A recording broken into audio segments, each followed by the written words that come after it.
Hello, class 8.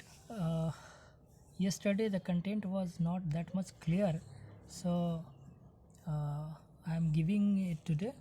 Content: action of air, action of water, then displacement of one non-metal by another, salt solution, then uses of metal, which I discussed yesterday.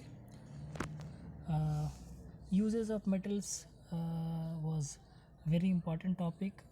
It is very much asked in the examination. We have 9 of the uses in the book, so at least you must remember 5 or 6. For examination point of view, it is very important. Uses of metals are oftenly asked in the examinations. So this was the whole uses of metals. Next is here. You can play pause करके आप जो है इसको लिख सकते हैं, देख सकते हैं. मैं इसको और क्लियर कर देता हूँ. ये देखिए, here comes the uses of non-metals that we are going to study today. Some common non-metals we will be discussing, not all the non-metals. The first one is oxygen, and it is the most important non-metal in our lives.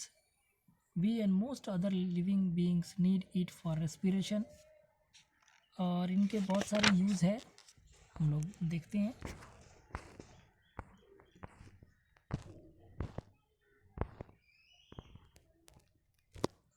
All combustion process need oxygen. जितनी भी चीज़ें दुनिया में जलती हैं उनके लिए oxygen की रिक्वायरमेंट होती है, आप जानते हैं. विथ एसिटिलीन एक कंपाउंड है. Oxygen is used in oxy acetylene torches to cut and weld metals. It is required for the extraction of metals. जो मेटल्स को हम इम्प्योर उसके जो ओर होते हैं उसमें से निकालने के लिए हमें ऑक्सीजन की ज़रूरत पड़ती है. For the protection of steel from iron, वहाँ भी इसकी ज़रूरत पड़ती है. It is used in manufacture of sulphuric and nitric acids. वहाँ पर सल्फ़र को इसके ऑक्साइड्स में रहता है, उसमें रिमूव करते हैं, फिर ऑक्सीजन की ज़रूरत पड़ती है वहाँ पे. Liquid oxygen use to burn rocket fuel. Then we have nitrogen. You better know plants use nitrogen to manufacture protein. Liquid nitrogen is used to preserve food. Corneas, cornea आप जानते हैं, आप आँखों में होती है कॉर्निया हमारे. एंड अदर डोनेटेड ऑर्गेन्स, इनको जो डोनेटेड ऑर्गेन्स होते हैं इनको नाइट्रोजन के अंदर ही प्रिजर्व करके रखते हैं, otherwise it will be destroyed, ख़राब हो जाएंगे ये. Due to its inertness, non reactivity. Nitrogen इसकी वैलेंसी 3 होती है, ये बहुत कम रिएक्ट करती हैं. Non reactivity. It is used for filling food packages. आप जानते हैं जो चिप्स वगैरह आप खाते हैं, जो पैकेटेड मटेरियल होते हैं उसके अंदर जो एयर होती है फुलफिल, वो नाइट्रोजन ही होती है. Food does not go bad in an inert medium. Inert medium में फूड ख़राब नहीं होता है. तो अब आप सोच रहे होंगे कि उसमें क्यों होता है ऐसा. वो जो जब आप फाड़ते हैं उस पैकेट को, लेज़ के पैकेट को या कुरकुरे के पैकेट को, तो एक बम सी आवाज़ आती है, और नाइट्रोजन अचानक से वो निकल के एयर में चली जाती है. It is used in the manufacture of ammonia and urea. Urea खाद होती है, ये फर्टिलाइज़र होता है जो कि किसान यूज़ करते हैं, फार्मर यूज़ करते हैं. NPK, नाइट्रोजन, फॉस्फोरस और पोटेशियम, ये 3 चीज़ आप याद रखिएगा, बहुत इंपॉर्टेंट होता है खाद के लिए. अमोनिया, NH3 और यूरिया, इसमें भी नाइट्रोजन का यूज़ होता है, कॉम्प्लेक्स कंपाउंड है. उसके बाद हमारे पास आता है कार्बन. आप जानते हैं बहुत इम्पॉर्टेंट एलिमेंट है. इसको हम लोग जब हम 10th में जाएंगे तो इस कार्बन पर पूरा चैप्टर हम लोग को पढ़ना है. बड़ा लंबा चैप्टर, बहुत इंपॉर्टेंट चैप्टर है ये. Charcoal and lamp black are non crystalline forms of carbon. Carbon is found in 2 crystalline form, diamond and graphite, which have the following uses. हम इनका यूज़ देखेंगे. Diamond, graphite, fullerene, Buckminster fullerene भी होता है जो 60 carbon का बना होता है. ये इसकी डिफरेंट यूजेस है जो हम लोग पढ़ेंगे बाद में चल करके. और ये जो डायमंड और ग्रेफाइट एलोट्रॉपिक फॉर्म्स होते हैं, ये एलोट्रॉप्स क्या होते हैं ये भी हम लोग क्लास 10 में देखेंगे. तो कार्बन एक कुल मिलाकर के बहुत इंपॉर्टेंट एलिमेंट है. डायमंड जो कि यूज़ होता है as gems, jewellery, cutting rocks और ग्लास। आप जानते हैं डायमंड को कट करता है ना। तो बड़े बड़े रॉक्स को काटने के लिए डायमंड यूज़ होते हैं, चूँकि ये हार्डेस्ट नॉन नेचुरल सब्सटेंस है। Graphite is good conductor of electricity and is therefore used as an electrode. अब देखिए, कार्बन वैसे तो शेयरिंग करता है, इलेक्ट्रिसिटी पास नहीं करना चाहिए, लेकिन इसका जो स्ट्रक्चर होता है ना ग्रेफाइट का, उसमें क्या होता है, ये शीट वाले स्ट्रक्चर होते हैं, टेट्राहेड्रल स्ट्रक्चर होता है कार्बन का। लेकिन जो ग्रेफाइट की कंपोजिशन है, उसका जो आप स्ट्रक्चर देखेंगे, हम लोग देखेंगे सीनियर क्लासेस में, तो उसमें एक फ्री इलेक्ट्रॉन बचा हुआ रह जाता है, जिसके कारण ये इलेक्ट्रिसिटी कंडक्ट कर देता है। उसके बाद ग्रेफाइट जो है वो अच्छा लुब्रिकेंट भी है। आप जानते हैं लुब्रिकेंट क्या होता है। हम लोग नॉर्मली जो लोग बाइक चलाते हैं वो लोग जानते होंगे, हम लोग उसमें डालते हैं वोल्वोलिन की या गल्फ की, बहुत सारे लुब्रिकेंट्स आते हैं जो हम लोग इंजन को सॉफ्ट वे में चलने के लिए उसको यूज़ करते हैं। खास करके हम लोग उसको बोलते हैं मोबिल। हालांकि मोबिल जो है वो एक कंपनी का नाम है। मोबिल जो है उस लुब्रिकेंट को हम लोग जाते हैं दुकान पे तो क्या बोलते हैं, भैया इसमें ना मोबिल डाल दो। जब वो मोबिल डाल रहा हो तो कहते हैं नहीं ये वाला नहीं, जस्ट लाइक कॉलगेट वो एक पेस्ट है। वो कॉलगेट एक कंपनी का नाम है जो पेस्ट बनाती है। लेकिन नॉर्मली हम दुकान पे जाते हैं तो हम क्या कहते हैं, भैया कॉलगेट देना। जब वो कॉलगेट दे रहा होता है तो कहते हैं नहीं ये नहीं, पेप्सोडेंट दो, है ना, या फिर नहीं नहीं ये नहीं, क्लोजअप दो, या ये नहीं, सेंसोडाइन दो। हम मांग रहे होते हैं कॉलगेट और हम बिलीव कर रहे होते हैं अपने दिमाग में कि हम पेस्ट मांग रहे हैं, है ना। तो उसका नाम कॉलगेट, चूँकि वो कंपनी इतनी प्रोमिनेंट चली पहले शुरू में, एकदम ऑटोनोमस रही है, मोनोपोली चली है उसकी। बाद में बहुत सारी कंपनियां आई जो पेस्ट बनाई। तो उसी तरह से जैसे सर्फ हम कहते हैं किसको, पाउडर को। लेकिन सर्फ उस पाउडर को पाउडर नहीं, वो डिटर्जेंट पाउडर होता है। लेकिन हम जाते हैं दुकान पे बोलते हैं सर्फ दीजिए। सर्फ हालांकि कंपनी का नाम है ना। व्हील है और भी बहुत सारे घड़ी डिटर्जेंट है, तो बहुत सारी अदर कंपनीज है, लेकिन कुछ कंपनीज एकदम से सिनोनिम हो गई है उस प्रोडक्ट के।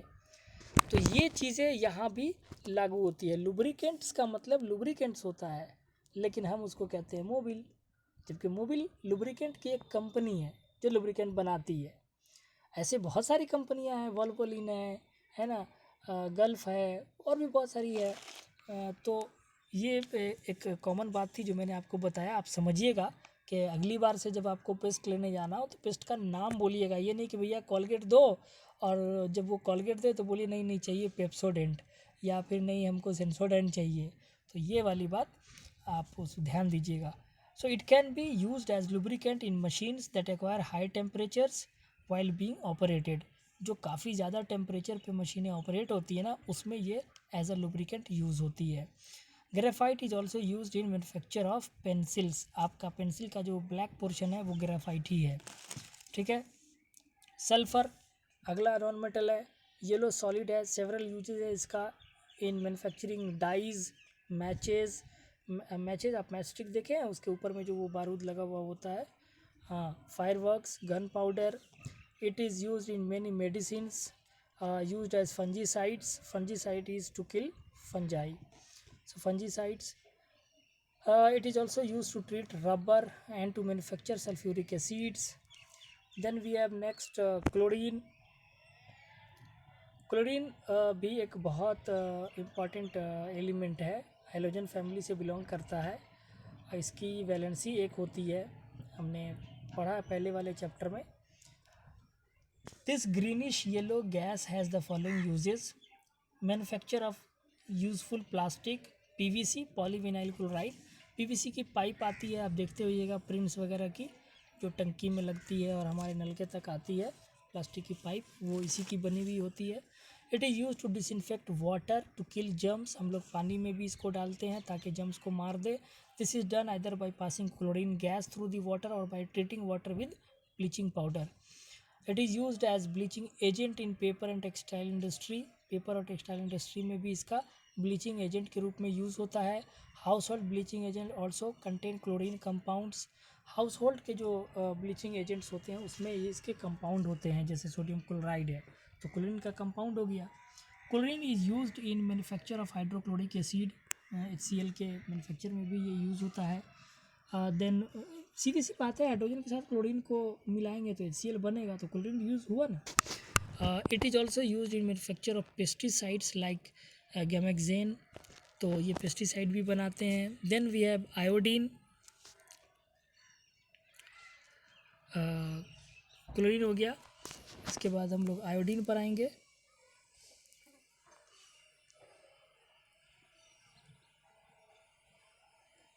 आयोडीन ये एक नॉन मेटल है, लेकिन ये लस्ट्रस ब्लैक सॉलिड है।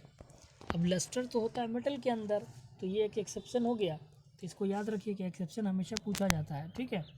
Iodine is it sublime slowly to form a violent vapour over the solid inside a stopped bottle. Stoppered bottle के अंदर ये क्या होता है, रखने पर ये अजीब सी एक पॉप साउंड से खुलता है, ये अक्सर आप देखे होइएगा। आयोडीन एक नॉन मेटल ज़रूर है, लेकिन इसके अंदर लस्टर होता है। ये बात अपने आप में बहुत ज़्यादा याद रखने की ज़रूरत है, क्योंकि यहीं से क्वेश्चन बनता है। जहाँ पर भी नॉर्मल से हटके जैसी कोई बात हो, आप समझ जाइए कि ये इम्पॉर्टेंट है। क्यों? जो हटके बात होती है ना, वही साइट ऑफ क्वेश्चन होता है, वहीं से क्वेश्चन अराइज हो जाता है कि अच्छा एक ऐसा नॉन मेटल बताइए जो लस्ट्रस है और वो ब्लैक कलर में हो, ब्लैक सॉलिड हो, लस्ट्रस हो, है ना। तो इस तरह से वो कुछ हिंट्स दे करके आपसे पूछेगा कि भैया लस्ट्रस है और नॉन मेटल है। तो भाई आयोडीन एंटीसेप्टिक के रूप में भी यूज़ होता है। Solution of iodine in alcohol with sodium potassium iodide, also known as tincture of iodine, जो कि हमारे कट्स और बर्न्स वगैरह पे भी हम यूज़ करते हैं, खासकर घाव वगैरह हो जाए अगर। Tincture of iodine is reddish brown and is applied on cuts. A paste of iodine is petroleum jelly gives relief from pain. Petroleum jelly आप समझे, वो वैसलीन जो आती है पेट्रोलियम जेली, हाँ, उसके अंदर अगर आप इसको मिला करके और उसके बाद दीजिए, लगाइए, तो पेन से बहुत रिलीफ होता है। आयोडेक्स वगैरह में भी इसका आयोडीन का यूज़ होता है। देन सिप्लाडीन वगैरह आता है, इसी का है, टिंक्चर ऑफ आयोडीन ही है वो। सिप्लाडीन है, और भी कई आते हैं, पाउडर भी आता है उसका, उसके वो क्रीम भी आते हैं। In the form of compound it is used in iodised salt to prevent diseases like goitre. अब हम लोग जो नमक खाते हैं, आयोडाइज्ड नमक, उसमें भी क्लोरीन होता है, ठीक है। ये प्रिवेंट करता है ग्वाइटर जैसे डिजीज़ से। अब हमारे पास एक नोबल गैस है। अब चूँकि नोबल गैस नोबल है, नोबल का मतलब कि इनर्ट है, ये ज़्यादा रिएक्ट नहीं करते। हीलियम, नियोन, आर्गन, ये सारे जो लास्ट वाले ऑर्बिट के एलिमेंट्स हैं, ये सारे नोबल गैसेज हैं, और ये नॉन रिएक्टिव होते हैं नेचर में, बहुत कम रिएक्ट करते हैं। इनका क्या यूज़ है? Helium is use to fill balloons. Balloon में हीलियम गैस को ही डालते हैं और ये ऊंचाई तक पहुंच जाता है। Mixture of helium and hydrogen used by diverse for respiration. ये रेस्पिरेशन में यूज़ करते हैं जब वो पानी में डाइव कर रहे होते हैं या ऊपर हवा में डाइव कर रहे होते हैं, दोनों ही केस में वो यूज़ कर सकते हैं। Neon is used for illumination. किसी चीज़ को जगमगाना है, अगर पूरा इल्यूमिनेट करना है तो नियॉन गैस उसके लिए यूज़ होता है। It glows and orange red in advertisement science, आप देखते होइएगा। Argon is use to fill electric bulbs. Argon का यूज़ होता है इलेक्ट्रिक बल्ब के अंदर, आप देखते हैं जब वो फूटता है, बम से आवाज़ आती है कस के, वो आर्गन गैस उसके अंदर से निकलता है with pop sound. When mixed with a little mercury vapor, it glows green in advertisement signs। आप ग्रीन कलर देखे होइएगा एडवर्टीजमेंट साइंस वगैरह पे, तो ये वहाँ बहुत यूज़ होता है। तो ये थी हमारी पूरी मेटल और नॉन मेटल की पूरी स्टोरी। आप कल इसके सारे क्वेश्चन आंसर्स करेंगे, पॉइंट्स टू मेंबर नोट करेंगे, और जो बाकी क्वेश्चन आंसर्स के पेजेस हैं वो हम आपको भेज देंगे। It is very much clear. आप इसको रोक रोक करके वीडियो को क्वेश्चंस देख सकते हैं। एक्सरसाइज के क्वेश्चन हैं,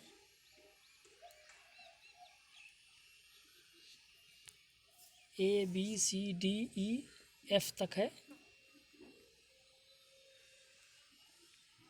इसको भी रोक करके और आप नोट कर लेंगे, बनाएंगे। जो नहीं बनेगा हम लोग फिर डिस्कस करेंगे। ये रहा। So students, this was all for today. Thank you.